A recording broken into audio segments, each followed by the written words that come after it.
And hello, everybody. Welcome to a special edition of Amped Up. I'm David Shuster, joined by my Blue Amp media colleagues, Melissa Corrigan and Ellie Leonard. Cliff, Hello. as you will notice, is not here. He's off, which is Here. fine. He's taking some time. Melissa and Ellie, how are you? Great. Very well, thank you. I think that's one of the best intros I've seen. I have to say, I just want to whoever made our intro is top notch. I thought you were talking about me. No, the video. Yeah, of course, the video montage. Lady good. Liberty is still there, which sometimes you got to wonder. All right, let's get right into it. A lot of news. First of all, there's a story about a Washington Post journalist apparently had her house raided by the Department of Justice. Her name is Hannah Natanson. Melissa, you've been following the story. Tell us a little bit about it and what jumps out to you.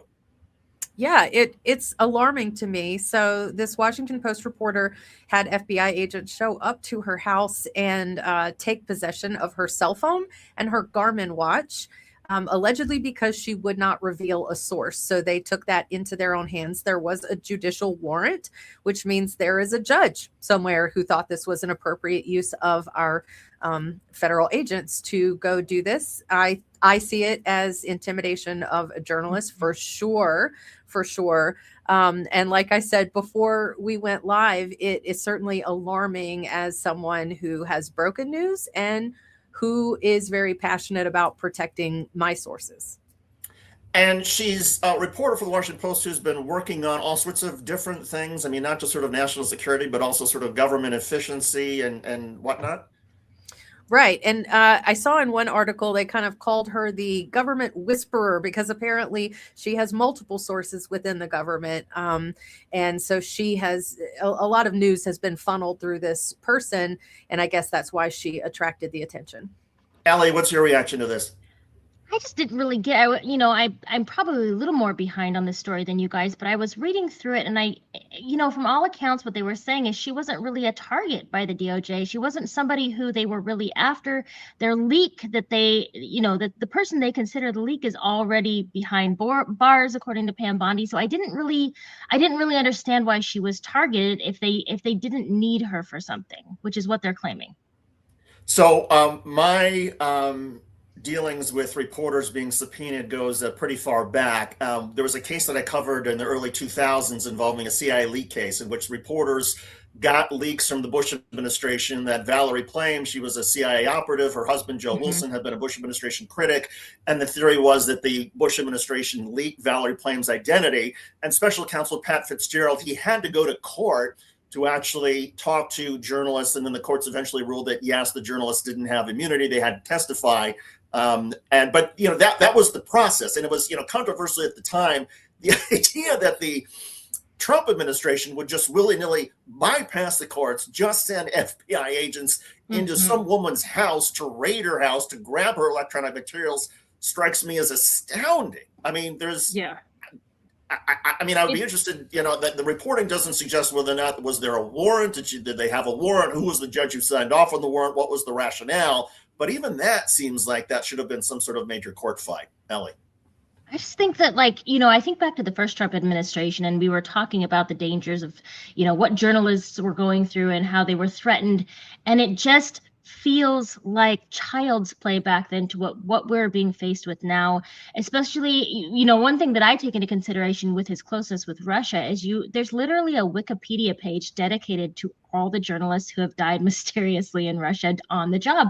And it's like 150 different journalists during the Putin administration. And so I could call this a slippery slope. I think we're sliding, it is not there's no subtlety to what's going on. It's intimidation. He obviously doesn't want people digging. He obviously doesn't want people reporting, all the things that have changed. Like I think of even in the Washington Post, I think of what Jeff Bezos did to the opinion section of the Washington Post and how journalism just isn't allowed to be at this point, which is why you see a lot of people on Substack and why you see a lot of people who are no longer in the overhead, legal legacy journalism media content area anymore. We just aren't.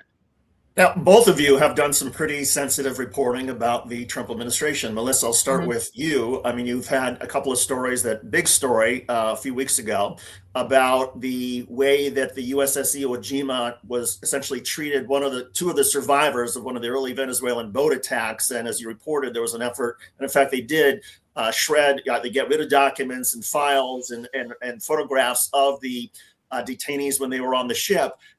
What goes through your mind when you hear the lengths to which the Trump administration now is going after reporters? I mean, you were dealing with some very sensitive information and had to sort of worry about the identity of the sources and try to figure out Right. how to confirm it and all. What goes through your mind when you imagine, okay, if they're willing to go after this Washington Post reporter, they see this story about that you did that they don't like, and maybe you're next. Right. I have to admit, when I first got that document on my phone in mid-October, that was my initial thought in my head was, you have this thing in your phone now. You have this thing. How are you going to handle this thing? And also, you have this thing in your phone. I've reported on the Navy, and I live in a Navy town. In fact, it's the largest Navy base in the world. I'm a Navy vet myself. That was definitely a consideration as well. And more concerning to me, I haven't received any blowback or any sort of suspicious anything related to that story, but I've been reporting on the flock safety case here in Norfolk, which is a federal case about the flock safety license plate reader cameras.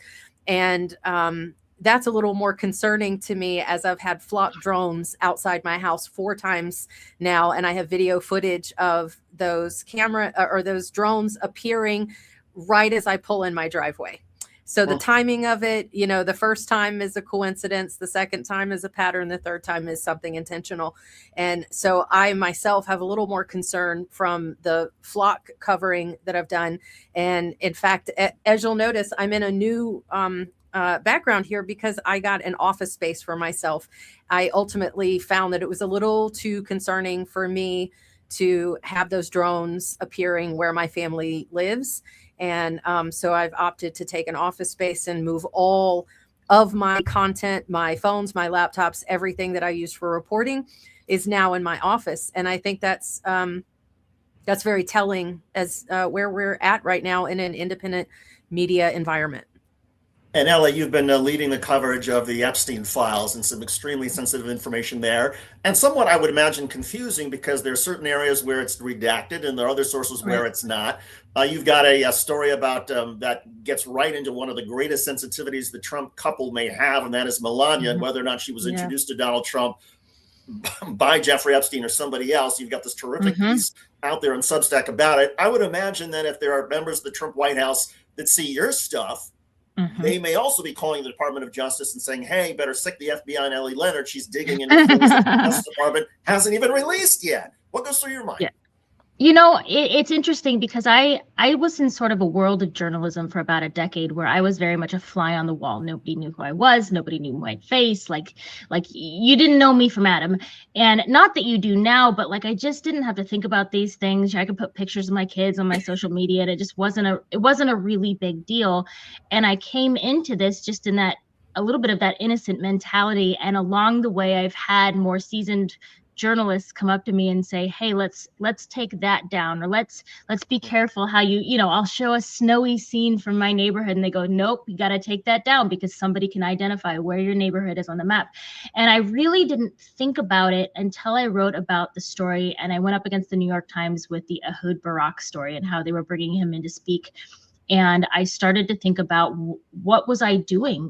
I was going up against a major newspaper, but I was also going up against the former prime minister of Israel, which is, obviously dangerous territory. I flip flop in my head. I go, nobody knows who you are. You're very small potatoes. But I'm also sticking my neck out in some very big ways that are getting some attention. And I do have to be more careful. I do have to think more about these things because, same with all the Epstein files and what's going on with all of us digging into these, all of us not reporters digging into these Epstein files. We are finding things that the Trump administration didn't think anybody was ever going to see. They were hoping we would just gloss over it and off we go, and we're finding them. And so I think we're going to start seeing a lot more of the follow through and the threats, and I hope and pray that it doesn't happen to my family. I hope and pray it doesn't happen to your families, but I don't think they really will stop at anything to silence people.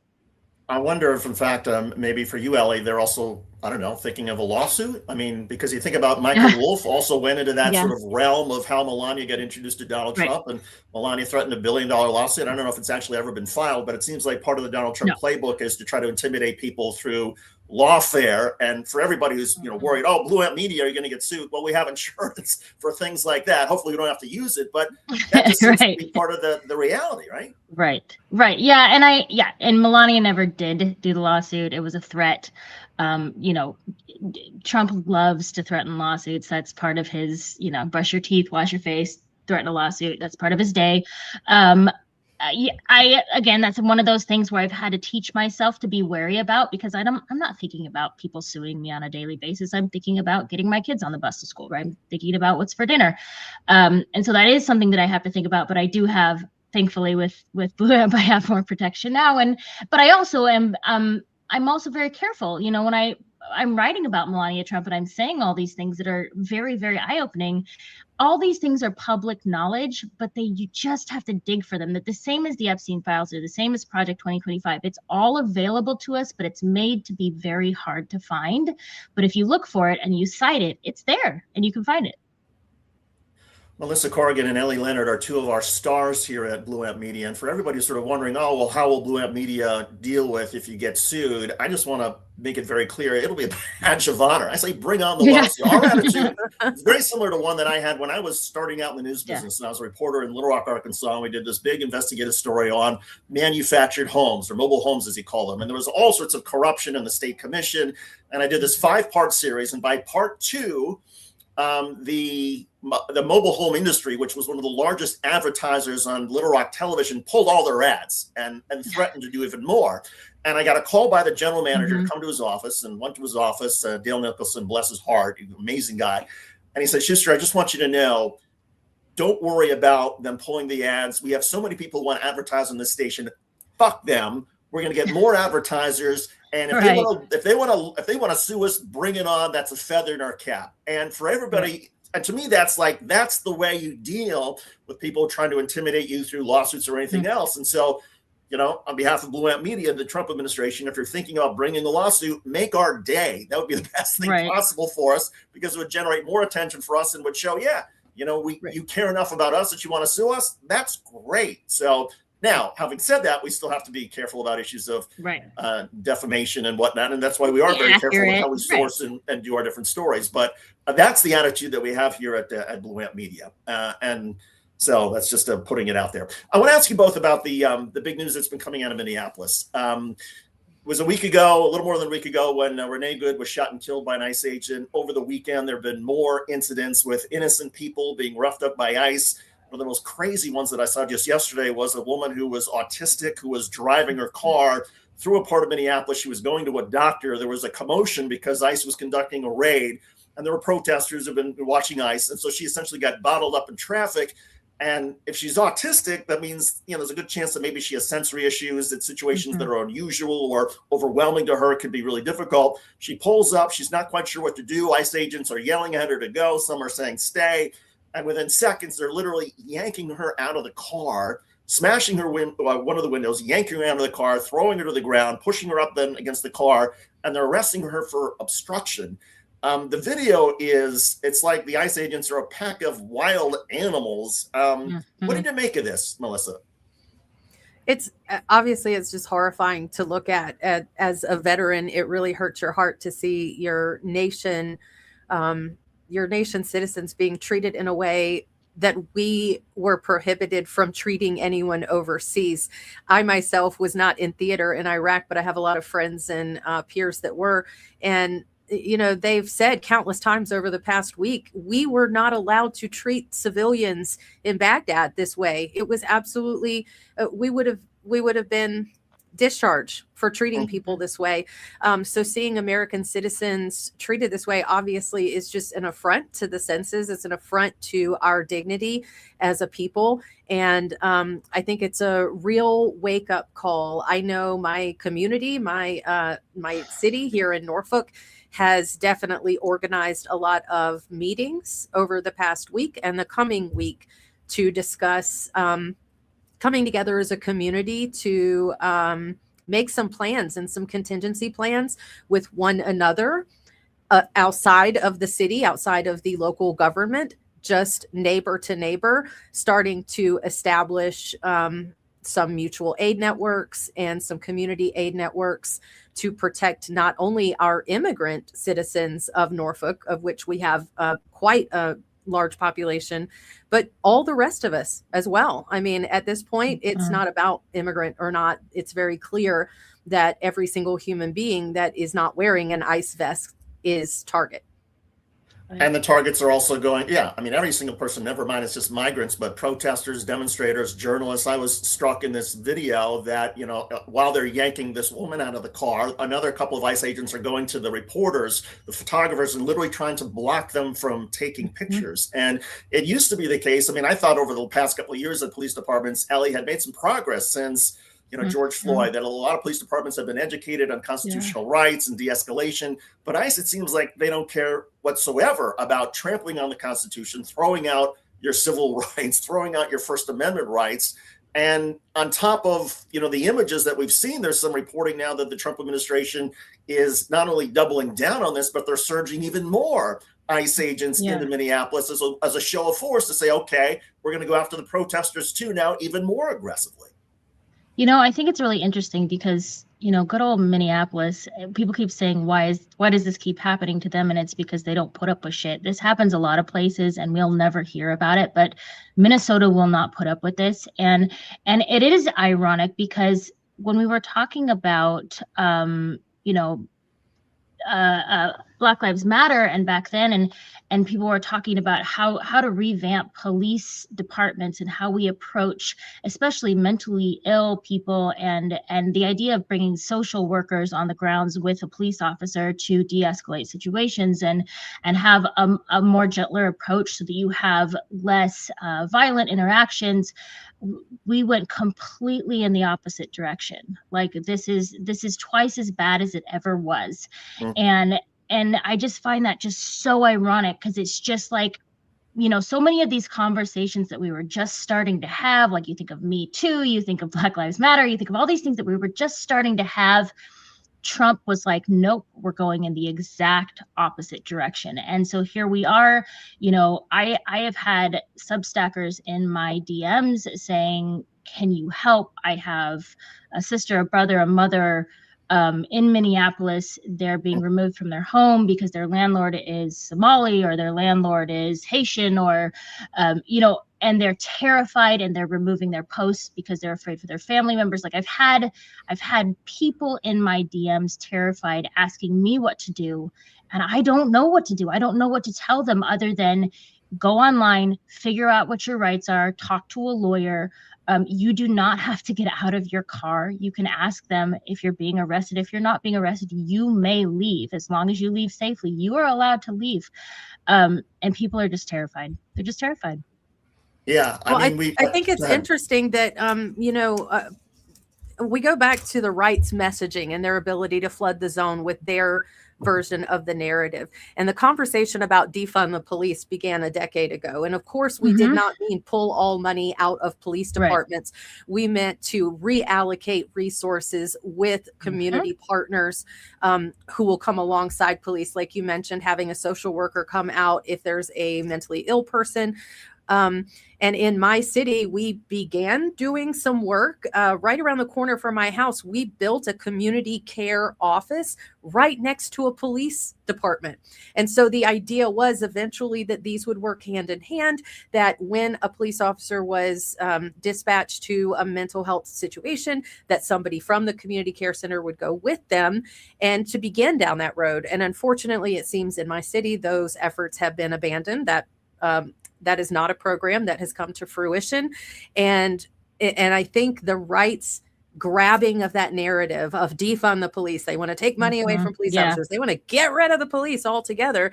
This presents yet another opportunity for the left to flood the zone with accurate information and to accurately define the phrase defund the police, and to point out in situations like what happened in Minnesota yesterday with the autistic woman having a community care partner there versus these iced up, masked up thugs, would have resulted in an entirely different outcome.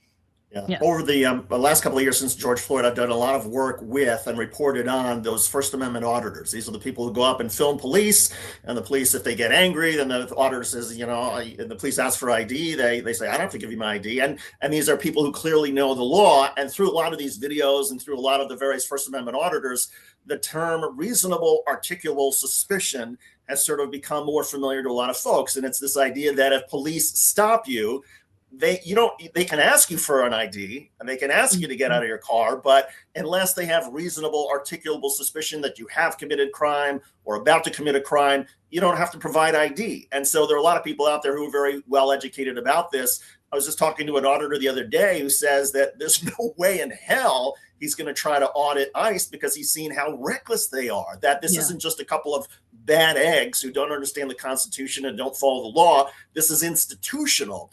And to me, what was, the most frustrating and saddest thing about the Renee Good killing last week, and again, I think in every police department, in every industry, media, music, there's always going to be bad apples. There's always going to be one or two people who don't know what they're doing and get caught in a situation, and terrible things happen. But where it became institutional to me was very quickly when there was Kristi Noem and the Tricia McLaughlin, the Department of Homeland Security spokesperson, calling this a domestic terrorist. And then there's J.D. Vance the next day saying that the ICE agent has absolute immunity, which doesn't exist in this country. No.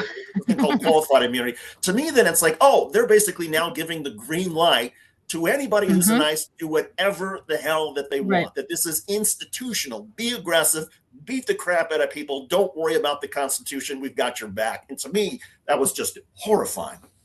I think this is the route we've taken since Kyle Rittenhouse. That's all I could think about when I just thought I saw people who are probably untrained. I have tried to FOIA their training materials. They are not willing to send them. We're seeing people do things that I'm guessing there is no training for, and they have no regulations on. They shoot first, they ask questions later. They have great lawyers. They're willing to be pardoned and backed up. I feel like that the idea of that vigilante justice from the right came from Kyle Rittenhouse. I feel like that was a starting point for that, where you can get away with anything. That is shooting someone in the head on Fifth Avenue and getting away with it. That's what Trump's been saying the whole time. And I think that's where we are. There are not rules. There are shoot first, ask questions later.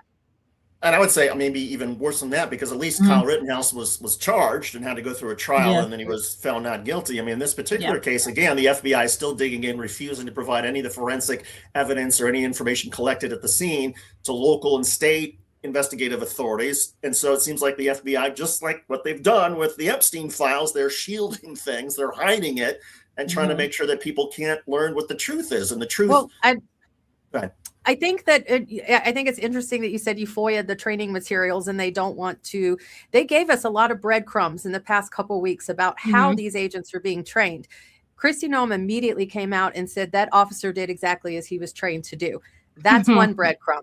So you're essentially telling us that you're training people these agents to shoot people on site. Okay. And then the other issue that I see happening, you cannot go on social media, particularly TikTok or Instagram Reels, without hitting a video from Minnesota of agents using what we call the death box, where they box in a car with 3 vehicles on 3 sides of that vehicle, and then they jump out and they yell conflicting commands at the driver. So essentially, whatever the driver does is wrong because they're disobeying one of the commands. All of that is aside from the fact that ICE is not authorized to do traffic stops. That's not part of their purview. But the fact that we are seeing multiple videos of the same strategy, the death box strategy using vehicles, I would love to see their training, but because it appears that they are being trained just not in any way that they've previously been trained through a federal agency. That's such a great point. It reminds me that, a number of people pointed out that even within the ICE protocols, the idea that ICE agents would put themselves in front of somebody's vehicle, deliberately put them in front of somebody's vehicle, or deliberately smash into somebody in order to get somebody, that even goes against their own sort of protocols. I wanted to ask you both, though, about, there's some polling out there now that suggests that I think it's I don't know if it's a majority, but a plurality, something like 47-48% of the American public want ICE disbanded. And I think it's like 41% that say, no, keep it. And even the Minneapolis, Minnesota Mayor Jacob Frey said he doesn't want it disbanded. He just wants it reformed. But the way that the public is viewing this now, even though, with poll after poll showing most Americans disagree with the deportation policies, a plurality now want ICE disbanded. Even Donald Trump, some of his biggest, podcasting supporters, Joe Rogan, comparing ICE to Gestapo. Does it give any of you some at least hope, or make you, lessen the sting of all this, with the sense that maybe the American public is sort of moving and coming around on this? Ellie, you first. Yes, I'm always hopeful. I'm a very glass half full person that we're changing, that people's eyes are becoming open, that we're all not just soldiers to a political party, but we pay attention, we do our homework. I would say, in the case of disbanding ICE, I would say go back to 2003 when they were formed and see what the original statutes were, what the original training was, what the original intent was, and go from there. Because if they can have a purposeful enforcement that isn't pulling people out of their homes who have done nothing illegal, like being undocumented is not illegal. It's just undocumented. Like if you're after people who have committed actual murderous crimes, then fine, document it, show us, go through the regulations. But like what's happening now is like the Gestapo pulling people off the street. I was watching something today where they were saying, I think it was in Minneapolis, they were talking about, they had a small rural school, elementary school. It only had something like 300, 400 students, and 125 students did not come to school because ICE was circling the parking lot. And when the ICE were asked to leave, because legally they cannot be in a school parking lot, they camped out on the sidewalk across the street, which was a public sidewalk. So, when you have people who are afraid to go to work, who are afraid to go to school, that's not law enforcement. That's not what law enforcement in this country was meant to be. That is not the home of the brave and the free and bringing all your part. Like I find it so ironic that we are approaching the 250th anniversary of this country, because we are so far gone from the original intent of everything that was described when we created this country. And that is a huge part of it. We're saying no more. Get out of our country. We don't want you. And it's the opposite. Related to this, I've been watching the Ken Burns series about the American Revolution. Yes. I don't know if either of you have seen it. And so I keep going back to sort of the colonists and how angry the sort of rage developed to the point where they were like, okay, we're gonna take out the British. We're gonna ambush them. Right. And it feels like, I don't think there's, obviously there's some very clear differences between what's going on with the colonists and what's happening now. But I sense that same sort of rage, that sort of angst about government overreach, and the expression, whether it's, people are expressing it in terms of polls of wanting ICE defunded, or whether it's podcasters, I still feel that, the American people are slowly sort of waking up to our heritage from 250 years ago and making the connection, realizing, this isn't acceptable in the United States. And I had a friend say the other day, well, in a way, we can see how much better we have it than, say, Iran. Because in Iran, they're just, shooting people by the thousands on the streets. And yeah, that's true in terms of, global comparison between the United States and Iran. We're a lot safer still with ICE than we would be with the security forces in Iran. But America was founded differently, right? We've had this heritage for 250 years about not having people quartered in our homes and military taking advantage of us. And we have certain inalienable rights. And so just by that standard, it doesn't give me great satisfaction to know, well, we're not Iran. Melissa. Right. Well, I wrote a piece. Oh, I'm sorry. Go ahead, Melissa. Oh, well, I was just going to say that what I love most about Ken Burns' piece is he is not shying away from addressing the original sin of slavery. He is exposing the ways that slavery was deeply embedded in the foundation and the creation of this nation in ways that have not been done through traditional historic textbooks that have been provided to public school kids. I'm definitely learning a lot through watching that series. And it's, as it ties in, we are not seeing the same level of rage from these ICE officers directed at Caucasian appearing immigrants. We're not seeing the same rage at Swedish immigrants and British immigrants and Canadian immigrants. It is Right. it is so focused on skin color and skin tone. And and now we're seeing absolutely unabashed references from the Department of Homeland Security, from the Department of Labor on their socials, direct references to Nazi and white supremacist content, materials, songs, imagery. They're not hiding this at all. So what I like to think is that this is the last screaming, dying vestiges of white supremacy. And I do believe that the majority of America is not behind the idea of a white supremacist society, of a completely white society. That's absurd. That's not going to happen. And so what we see is the extinction burst concept of this is a small subspecies of Americans that's dying out, that's being forced out. And with their dying wails, they're going to be loud and they're going to be violent and they're going to be aggressive, but they are not the majority. They are the minority. And I do think in time, that even those on the far right are going to see, unfortunately, I do think it's going to take them being impacted personally in some way, whether it's economically, whether it's someone in their direct circle being impacted by these immigration raids. But to go back to your point about ICE being disbanded, ICE didn't exist. ICE didn't exist 25 years ago. At the turn of the century, the Immigration and Naturalization Service, I think, INS, right? Yes. And so as somebody who went and enlisted and served my country and buried some of my friends under false pretenses, I say that this agency was formed under false pretenses. It was formed under the same pretenses of the Patriot Act, as the weapons of mass destruction that caused us to go destroy an entire culture of people. And the same people who 5 years ago said that masking and missing school were signs of tyranny are now only masking and causing children to miss school. They're massive hypocrites. They're not being Christian. There's plenty of good Christian people that are rising up and saying that you don't represent me. This version of whatever this Christian nationalism is not the work of Jesus. It's not from the gospel. And as long as we have those quiet, good soldiers stepping up out of their ethics, out of their morals, I think we're going to prevail in the end. And such an interesting point to connect it to the faulty intelligence that led us into the Iraq War some 23 years ago.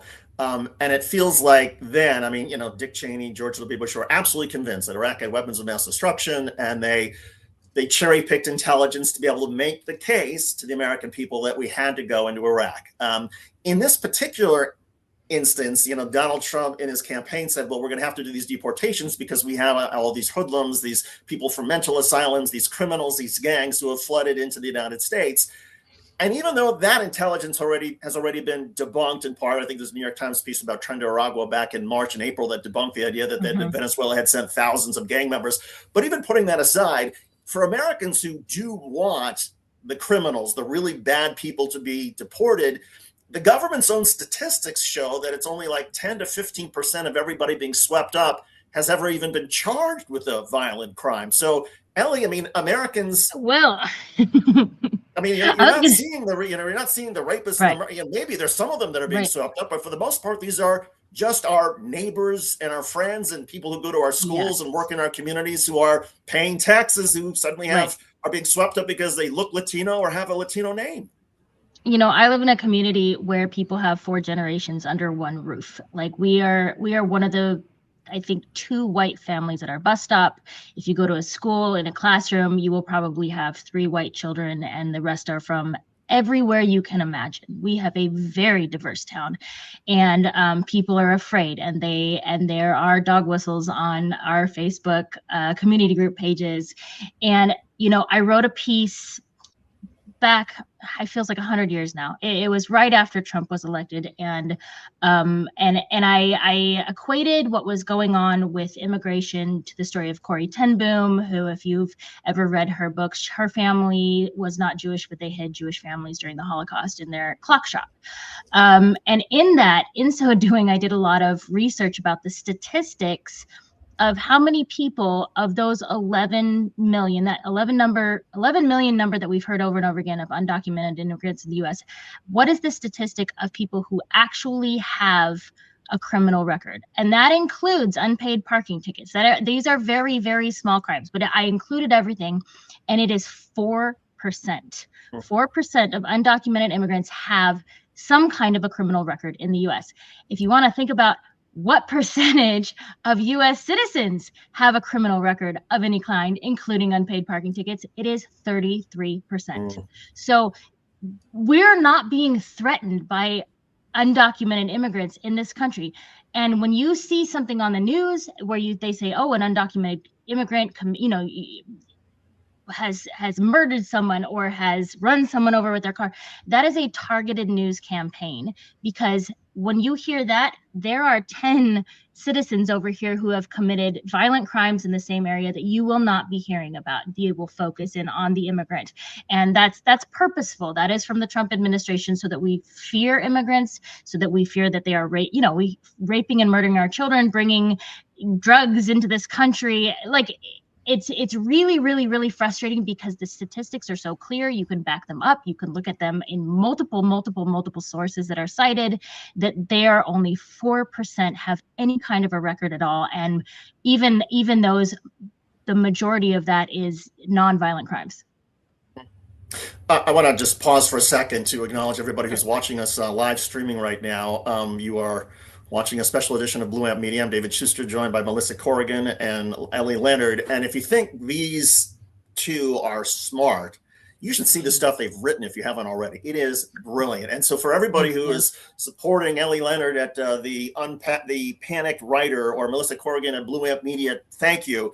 But if you haven't subscribed yet to Blue Amp Media or to Ellie or to Blue Amp Media, do so now, because there's so much more material than just these shows. There are columns, there's a whole catalog of stuff that people have been writing about, and it is brilliant. And Blue Amp Media is a little bit different from some of the other progressive media organizations that may be talking nonstop about Donald Trump, and that's fine, but there's some real investigative journalism going through documents, some real investigative reporting that is happening at Blue Amp Media that we talk about on these shows, but we literally publish analysis and remarkable stuff every day. So just kudos to our audience who's subscribing, and thank you in advance to everybody who chooses to subscribe today, or even better, chooses to be a paid subscriber.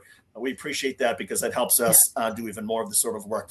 I want to ask both of you, because you were talking about the deportations and the inherent white supremacy and racism the Trump administration is engaged in. The thing that I still struggle with is why? Like, what does the Trump administration gain? They're never going to be able to get rid of all the migrants who are here. They're probably not even going to be able to get most of the violent ones, either the 4% or whatever it is. And it feels like the political damage they are causing, again, whether it's polling, whether it's moderates and centrists who are horrified, it feels like that political damage is going to be significant. So, Ellie, you first. What do you think? What do you think motivates? Never mind Donald Trump, because he's got his own sort of maybe perverse view of all this, but like Stephen Miller and the rest, the people who are carrying this out, what motivates them to just cast aside the Constitution, throw away due process, and send thousands of ICE agents into a place like Minnesota to essentially endanger public safety? I think it's really hard to separate them from Donald Trump, because I think they're all of the same mind. There's a lot of racism at the top right now, and we've seen that in Donald Trump and his history and the Central Park Five and all the stuff that he's done with casinos and Native American tribes, and these are his people. This is his circle. You don't see a lot of diversity, and when you do, it's very strange about the things coming out of someone like JD Vance's mouth about immigration, or Kash Patel's mouth about immigration, when like it doesn't make sense when people step out and say, I choose to hurt myself and my own family for the sake of this regime.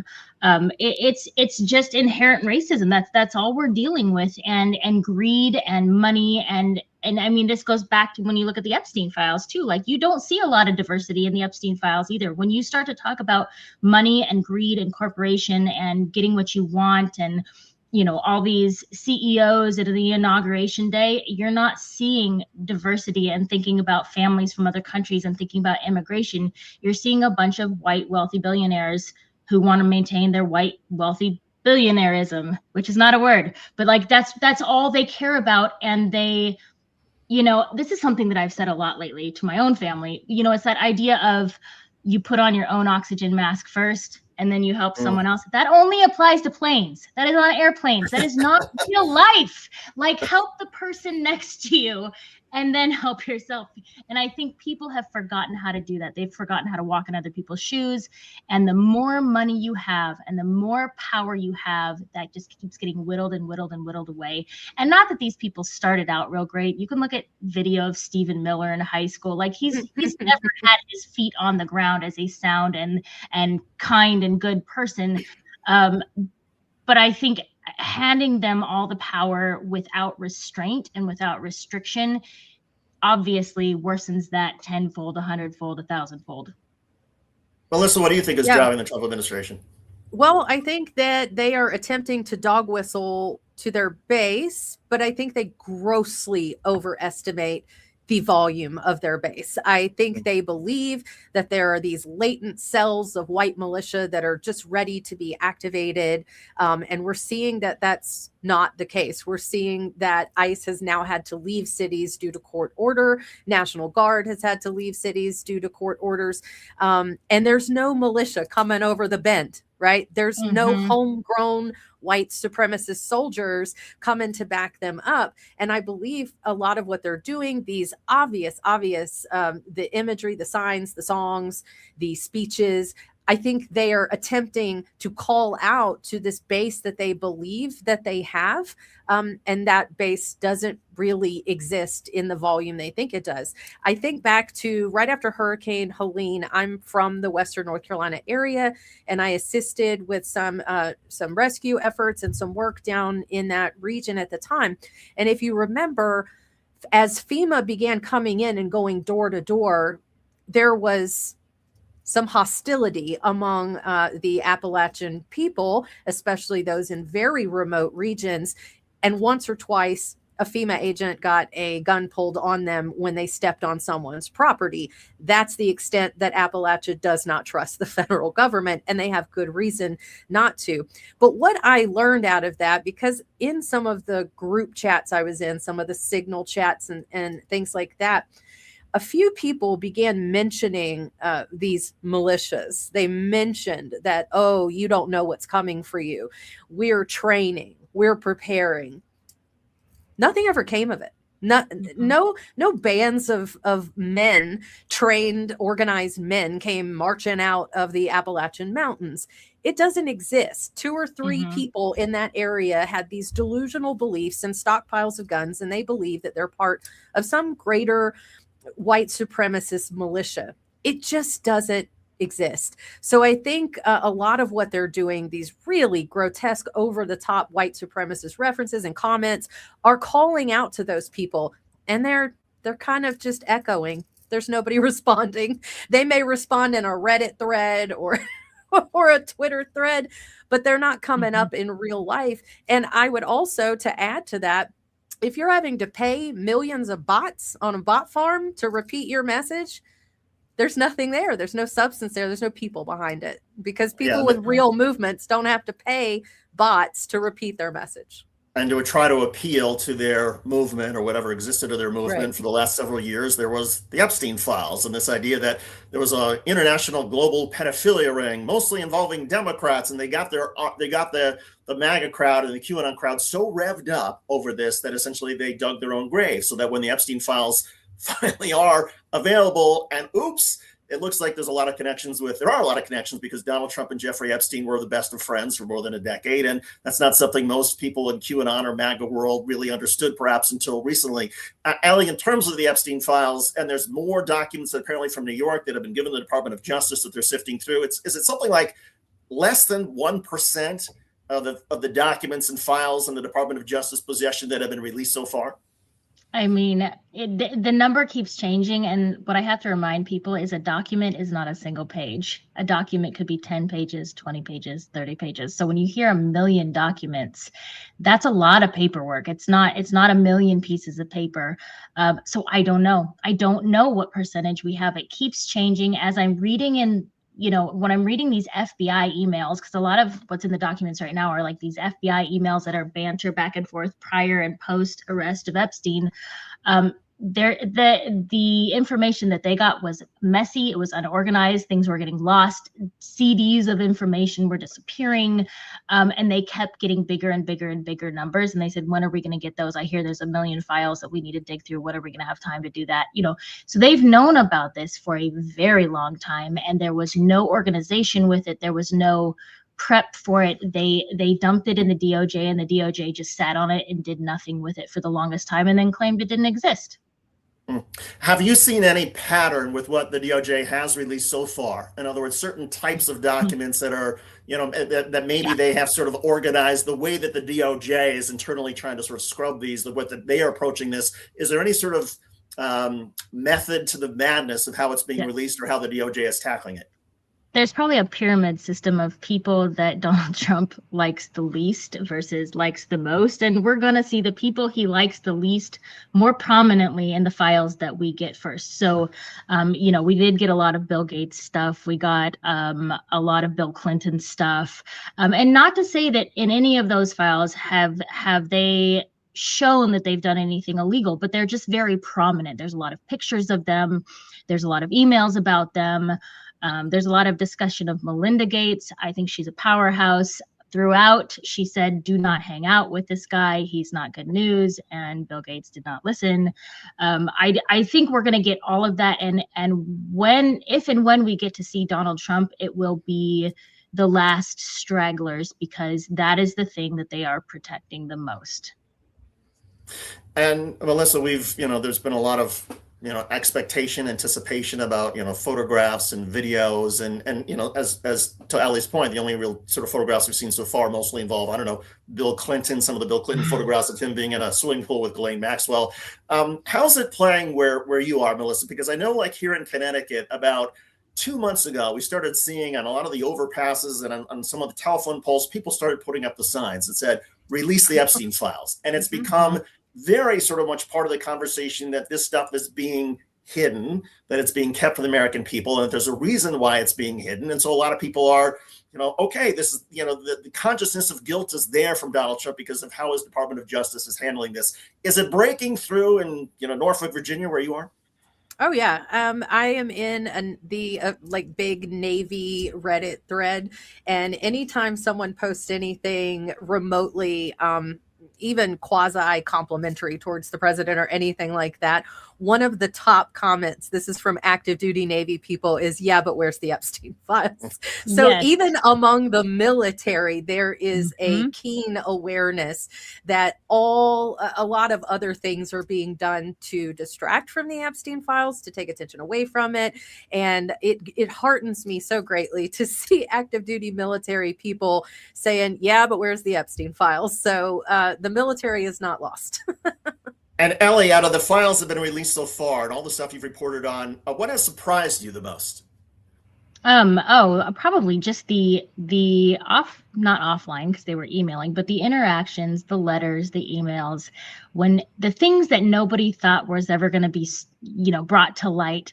I've gone through and categorized them because they're all out of order. There's nothing that's in order in these files. So if you have 10 emails, they will be spread over 100,000 documents and they will be out of order chronologically. And that's probably purposeful on some level, but I've been going through and I've been categorizing all the email threads so that we can see the conversations with Steve Bannon and Epstein. We can see the conversations with Ehud Barak and Epstein, or talking about Woody Allen, because Woody Allen didn't email, but like even emailing his wife Soon Yi. Like there's a lot of very strange and inappropriate and like unacademic conversations with very academic people. Like you think Larry Summers and like, did you think she liked me? Do you think she's gonna call? Like, just really just dumb conversations between these really prominent people.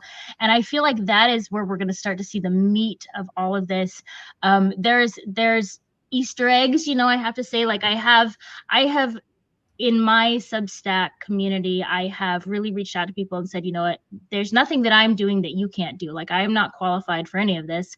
Here are the files. Let's all do through them together. And they start to find things and they say, hey, what'd you think of this? And what did you see this? And so we found a few things that way. And it's really great to work together as a community, because I firmly believe that we wouldn't have a single one of these files except for us, meaning like the people on this side of the government. If we had not been screaming from the rooftops and digging through these files, Congress wouldn't be pushing for them to come out. They're doing what Congress should be doing. They're doing our bidding. We are telling them release the files. They're fighting to release the files, some of them, and we're getting them. But if we hadn't made a stink about this, we wouldn't have seen anything. I love that point about the community efforts to do the research and to dig through the documents and sort of spread it out so that everybody has an opportunity to see what's going on. The other story I want to bring up, and this gets Melissa to something that's sort of in your sweet spot, and then is Venezuela. And also Greenland, for that matter. I mean, there are meetings on this day between Marco Rubio, Secretary of State, and J.D. Vance and officials in Greenland. And apparently it seems like the Trump administration is trying to buy off Greenland, basically saying, we'll give each of your residents $100,000. Otherwise, we're going to invade Greenland. We can't get universal health care. Right. I'm just saying. Is there what are you picking up from your friends in the military about first Greenland and then Venezuela? They're pissed. I think we're going to see a massive recruiting crisis in about 4 to 6 years when these people's contracts expire. It's not looking good. There's not anybody who's willing to continue serving. I don't care what the pension is. I don't care what the retirement looks like, because then you see like Mark Kelly, that your retirement isn't even, secure if you speak out against this regime. So do you think these young men are going to give 20 years of their life to then not know if they get their retirement or have it yanked back out from under them? I think that a lot of what's happened in the past 3 weeks has proved two things: that they have grossly overestimated their support, and they have grossly underestimated the American people. I think that's a great point. And what about Venezuela? Same issue with Venezuela. I mean, it seems like Donald Trump has no plan. It's just to get rid of Maduro and then hope that everything comes together. Yeah, I've seen more comments than I can count of, I am not going to fight for oil. I'm not going to fight for some billionaire. I am not. This is not what I signed up for. I saw the Lincoln Project, I believe, reported on the sheer volume of calls made to the GI Rights Hotline, to the Orders Project, from the theater, from the Caribbean Sea. These guys on the ship are calling and saying, I don't want to do this. I didn't want to do this. There's now reports that someone contacted legal advice prior to the first boat strike. So these military guys are aware that things are happening and being ordered that are not lawful, and they're not with it. They're not going to give a 20-year devoted career to a military that uses them to commit unlawful orders, which in any number of months or years, they may be called to task for, and they may have to face judicial proceedings based on following an order. And this is an enlightened military force. They know their rights. The public has been very good about screaming their rights at them, their right to not obey an unlawful order. And I think that message is getting through, and they're feeling more and more empowered by the day to say no. And Ellie, in your circle of friends and family, the issues of Greenland and Venezuela, how's it playing?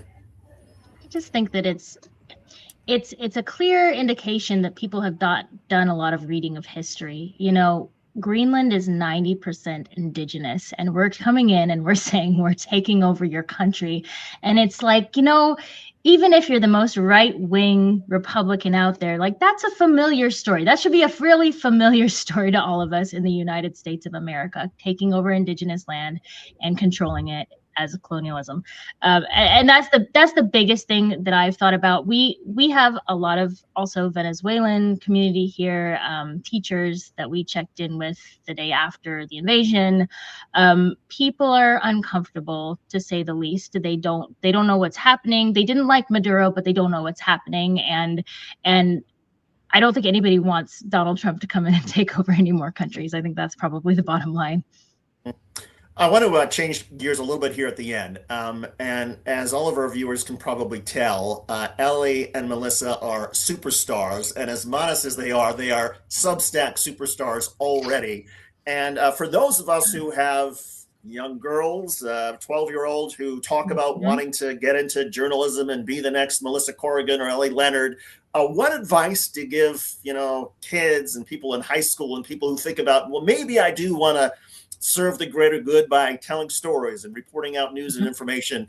Melissa, you start. What advice do you give younger people who want to sort of do this, or even people who have had another career, who have been in the military or aviation or whatever it is, you just say, you know what, this is something I want to do. I want to start writing and reporting. What advice do you give them? I would say absolutely chase that dream. When I was 8 years old, I wanted to be a reporter, and my grandfather had an old fedora, and I wrote press on an index card, stuck it in the hat, and I interviewed people at the local farmers market and wrote a little story about it. And then when I got to be an adult, I somehow thought that this was too illustrious, too complicated, too I don't know. I thought that I could not do it. And I would encourage anyone to just get that thought out of your mind, because the last year of my life has been the most exciting, the most fun, the most rewarding, the most fulfilling. And I wish I had done it earlier. But one thing I will say is that people coming to this field later in life have such invaluable life experiences. I would not be able to report on the military without having a military background. I would not be able to report on a lot of the other issues that I report on in counter story media, like adoption, without my personal life experiences. So don't let age or anything like that stop you, because it's never too late to start a new career, a new path, and your life experiences will give you such valuable insight that others may not have. So well said. Ellie.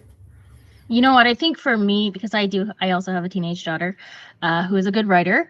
And I think for me, it's that idea of citizen journalism and knowing how to relay information accurately, and teaching my kids, especially in a time when they're all being taught how to do their research with AI and ChatGPT and all these things, how to accurately vet the things you discover online. If your friends are talking about something, you hear about something on YouTube, how to pass along that information truthfully and get to the bottom of things, versus I saw something, I saw a screenshot, I saw a meme, I saw a photo, and I passed it along and look at this crazy story and oh my goodness.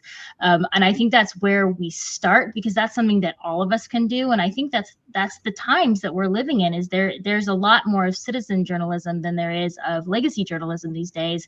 And so just teaching our kids how to do their homework, how to discover information, and how to pass it along safely and appropriately and accurately.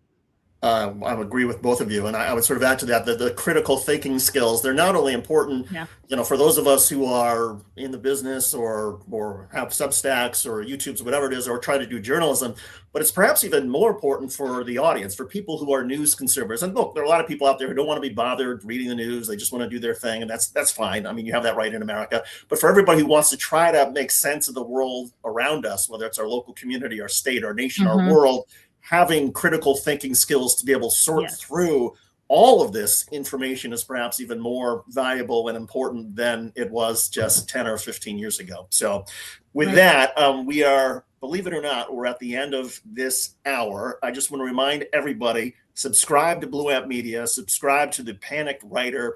You are going to see so much great stuff, I promise everybody, coming from Ellie and Melissa and Lawrence and Dana and everybody else, and Cliff and I. 2026 is going to be a remarkable year for Blue Amp Media. And to all of you who have been with us, for several months, thank you. To all of us who are joining now, thank you even more.